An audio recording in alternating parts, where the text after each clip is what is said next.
धीरूभाई अंबानी, यह नाम आज दुनिया के सबसे सफल और प्रभावशाली बिजनेस लीडर्स में गिना जाता है। लेकिन उनकी कहानी सिर्फ अमीरी या बड़े बिजनेस की कहानी नहीं है। यह संघर्ष, दूरदर्शिता, साहस और लगातार सीखते रहने की कहानी है। यह कहानी बताती है कि किस तरह एक साधारण परिवार में जन्मा लड़का अपने पिता की सोच को आगे बढ़ाते हुए एक ऐसा बिजनेस साम्राज्य खड़ा कर देता है जिसे आज पूरा विश्व सलाम करता है। मुकेश अंबानी का जन्म 1957 में यमन के एडन शहर में हुआ, जहां उनके पिता धीरूभाई अंबानी पेट्रोलियम उत्पादों का छोटा सा व्यापार करते थे। 1960 में परिवार भारत लौट आया और मुंबई के एक साधारण से 2 कमरों वाले घर में रहने लगा। उस समय कोई ये नहीं सोच सकता था कि यही परिवार आगे चलकर भारत के सबसे बड़े उद्योगपतियों में गिना जाएगा। धीरूभाई अंबानी ने अपने बच्चों में हमेशा एक ही बात सिखाई: बड़ा सोचो, तेजी से सोचो और आगे बढ़ने का साहस रखो।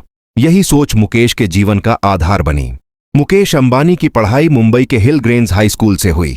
बाद में उन्होंने केमिकल इंजीनियरिंग की पढ़ाई करने के लिए मुंबई के इंस्टीट्यूट ऑफ केमिकल टेक्नोलॉजी में एडमिशन लिया। पढ़ाई में वे बेहद तेज और प्रैक्टिकल सोच रखने वाले थे।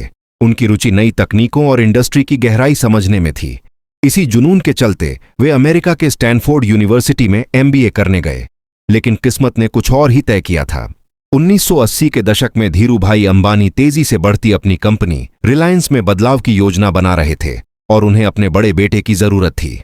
पिता के बुलावे पर मुकेश ने MBA अधूरा छोड़ दिया और भारत लौट आए। यहीं से मुकेश अंबानी की असली कहानी शुरू होती है। रिलायंस उस वक्त कपड़ा उद्योग में था। धीरूभाई चाहते थे कि कंपनी सिर्फ कपड़ों तक सीमित न रहे, बल्कि पेट्रोकेमिकल्स, रिफाइनिंग और नए नए बिजनेस में कदम रखे। इस बड़े सपने को हकीकत बनाने का जिम्मा मुकेश को मिला। उन्होंने सिर्फ 24 साल की उम्र में जामनगर में दुनिया की सबसे बड़ी रिफाइनरी में से एक बनाने की शुरुआत की। उस समय मुकेश के सामने कई चुनौतियां थीं: तकनीक की कमी, पैसे का दबाव, अनुभव की कमी और दुनिया भर से कड़ा विरोध। लेकिन उन्होंने कभी पीछे मुड़कर नहीं देखा। उनकी मेहनत, प्लानिंग और दृढ़ता का नतीजा यह हुआ कि रिलायंस की जामनगर रिफाइनरी दुनिया की सबसे आधुनिक और बड़ी रिफाइनरियों में गिनी जाने लगी। मुकेश अंबानी की असली दूरदर्शिता तब सामने आई जब उन्होंने भारत में टेलीकॉम और डिजिटल क्रांति का फैसला लिया। 2016 में जियो के लॉन्च से पहले भारतीय इंटरनेट महंगा, धीमा और सीमित था। किसी ने सोच भी नहीं रखा था कि भारत में डेटा लगभग मुफ्त की तरह उपलब्ध होगा। जियो के आने से न सिर्फ टेलीकॉम उद्योग बदल गया, बल्कि पूरे देश में डिजिटल लहर दौड़ गई। करोड़ों भारतीय पहली बार हाई स्पीड इंटरनेट से जुड़े। जियो ने ऑनलाइन शिक्षा, digital payment, social media, video streaming और छोटे बिजनेस की दुनिया को नई दिशा दी। इस निर्णय ने मुकेश अंबानी को दुनिया के सबसे दूरदर्शी बिजनेस लीडर्स में शामिल कर दिया।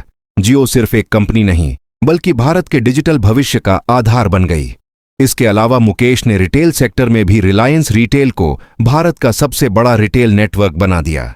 किराना से लेकर फैशन, इलेक्ट्रॉनिक्स, सुपरमार्केट, हर जगह रिलायंस का दबदबा बढ़ता चला गया। मुकेश अंबानी की सफलता की एक खास बात यह है कि उन्होंने कभी सिर्फ बिजनेस बढ़ाने पर ध्यान नहीं दिया, बल्कि बिजनेस के माध्यम से भारत को आगे बढ़ाने की कोशिश की। एक छोटे से घर में रहने वाला लड़का आज भारत का सबसे बड़ा बिजनेस साम्राज्य खड़ा कर चुका है। उनकी कहानी हर युवा को यह सीख देती है कि सफलता विरासत से नहीं, मेहनत और सही फैसलों से मिलती है। वे आज भी सीखने, बदलने और आगे बढ़ने की यात्रा में लगे हुए हैं और यही उन्हें असाधारण बनाता है।